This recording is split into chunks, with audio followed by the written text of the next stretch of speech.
I'll actually use the right shaft coupling this time. This is the solid one, which is significantly stronger than the old one. The only reason why this one was installed was because this motor setup originally came out of my Mazda Miata, which only had 900 amps. And this was more than adequate for it. 2300 amps, well, not so much.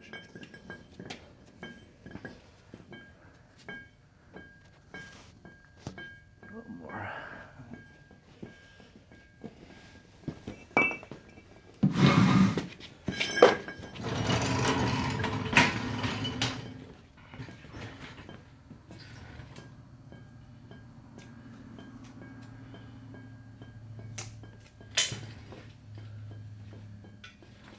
Key.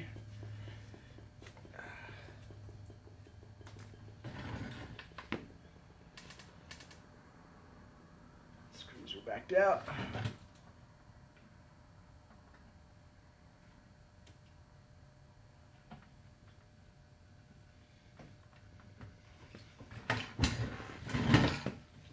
Now this should not be easy to go on. It should be tight enough that,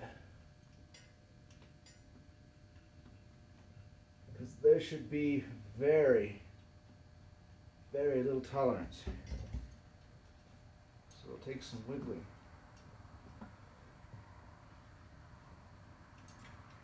And a little persuasion. I'm not going to hammer on the thing, but because it is so tight,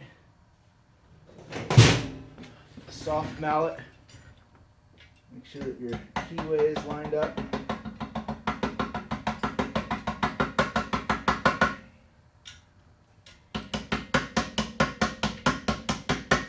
Once you get it started,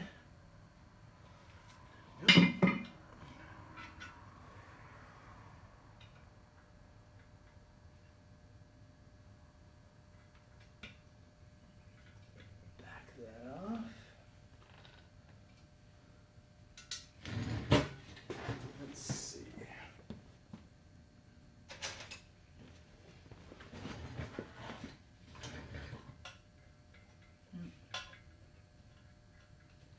Big.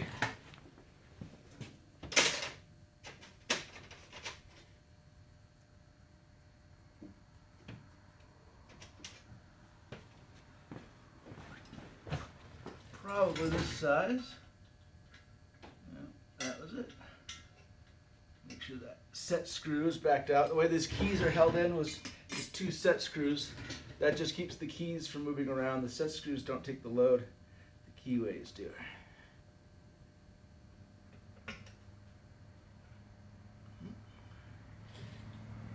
You know, this is why I like the.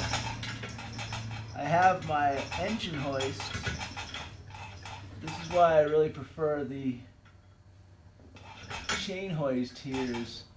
I can just very slowly and delicately lower, which a hydraulic engine hoist doesn't give you as much control.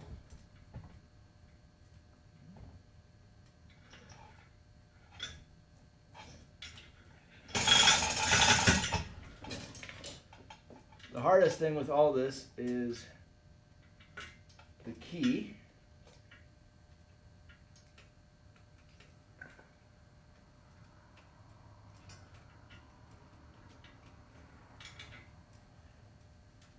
Because it won't want to stay in the keyway.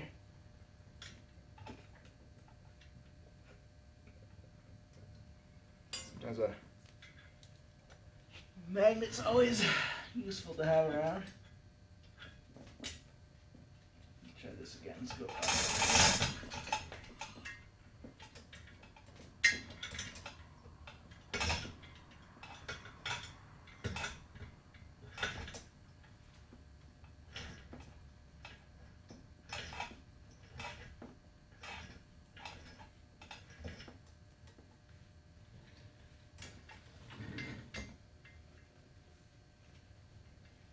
like to get the key lined up first, and that helps guide it in.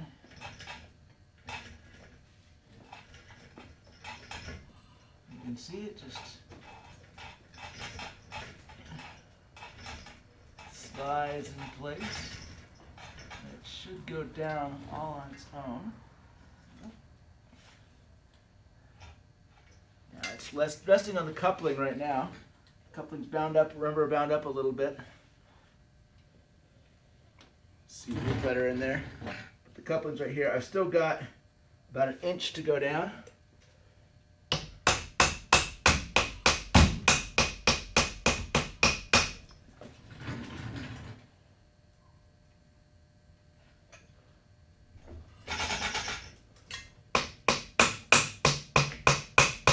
Just light taps to get her in.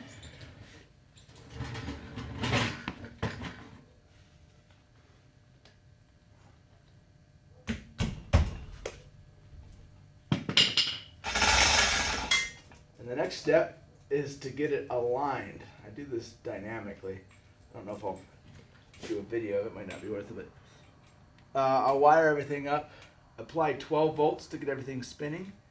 And then while it's spinning at that low RPM, first of all, obviously don't do this unless you know what you're actually doing, but this is what I do, is have the bolts loosely installed, just about to be torqued, just snug so they can still move. And what it'll do is as the motor spins, it naturally wants to stay aligned. And then with the shaft coupling already tight and everything ready to go, and then I tighten it down. All that makes sure is that this the bolts that hold the 4 bolts that hold this motor are centered on my motor mount. That's the only reason why I do that. But that's the next step.